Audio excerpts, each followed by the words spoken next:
आचार्य आचार्य आचार्य खुद सुन रहे हैं और ये लाइव विजुअल्स गृह मंत्री अमित शाह के रोड शो के आ रहे हैं इस समय, मैं दिखा रहा हूं आपको। लेकिन आचार्य सुना आपने, ये इंडिया अलायंस है कहां? कुलदीप जी वापस आ रहा हूं कुलदीप जी। आचार्य जी, अनंत जी आ रहा हूं। आचार्य देखिए ऐश्वर्या जी, सच बात यह है इंडिया अलायंस अब बचा नहीं है। आचार्य जी, भाटी जी कह चुके हैं कि ये अलायंस जो है, जी बोलिए। अखिलेश जी खुद कह चुके हैं कि ये अलायंस जो है वो लोकसभा में होगा नहीं होगा इस पे विचार किया जाएगा।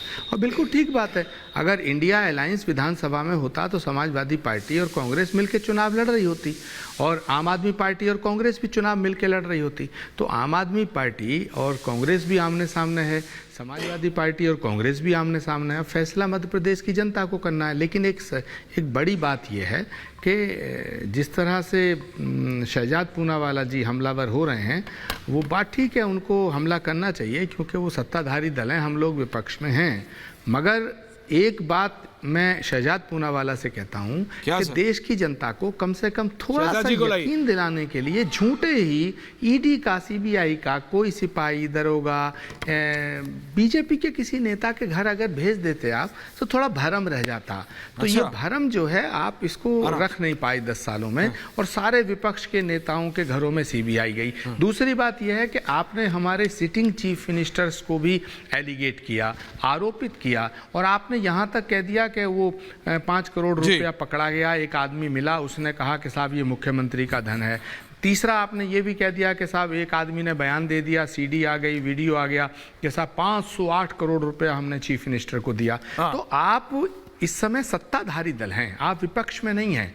आप ईडी को निर्देश दे सकते हैं कि भाई पहली बात यह है कि किसी के वीडियो के आधार पर किसी इतने बड़े नेता को बदनाम नहीं किया जाना चाहिए। दूसरी बात, अगर ईडी के पास ये सबूत थे तो पब्लिक कैसे किए, जब तो वो तो कोर्ट की प्रॉपर्टी होती है। तीसरा पॉइंट ये है कि अगर आप ऐसा मानते हैं कि एक सिटिंग चीफ मिनिस्टर 500 करोड़ रुपए का रिश्वत ले चुका है, 5 करोड़ कैश पकड़ा जा चुका है, तो फिर आप कर क्या रहे हैं? आपको तो अरेस्ट करना चाहिए चीफ मिनिस्टर को। मुझे लगता है कि आपका मकसद भ्रष्टाचार, काला धन और ये सब पकड़ना नहीं है। आपका मकसद है कि विपक्ष के नेताओं को बदनाम करके और चुनावी फायदा उठाना। आप भूपेश बघेल को बदनाम करना चाहते हैं, आप तमाम विपक्ष के नेताओं को बदनाम करना चाहते हैं, और बदनाम करके आप पॉलिटिकल एडवांटेज लेना चाहते हैं। ये शिकायत ओके शहजाद 10 सेकंड्स, भाटी जी आ रहा हूं, कुलदीप जी आ रहा हूं। आचार्य जी, आज आपका सानिध्य, आपका गाइडेंस मिल रहा है। आचार्य जी, आपको याद है आपने एक बार अशोक गहलोत जी के बारे में कहा था कि अशोक गहलोत सबसे भ्रष्ट है, उन्होंने हजारों करोड़ों का घोटाला किया है। आप उनको बदनाम कर रहे थे क्या? और मुझे लगता है आचार्य जी, आपको तो याद होगा सचिन पायलट ने 17 पेपर लीक का बोला था कि कैसे जादूगरी से तिजोरियों से पेपर निकल जाते हैं। अच्छा, ये जो 508 करोड़ का है ना, मान्यवर हमने पकड़ा तभी जाकर ये सारा हो रहा है। एएसआई चंद्रभूषण वर्मा कौन है जो ओएसडी से रिलेटेड है भूपेश बघेल के?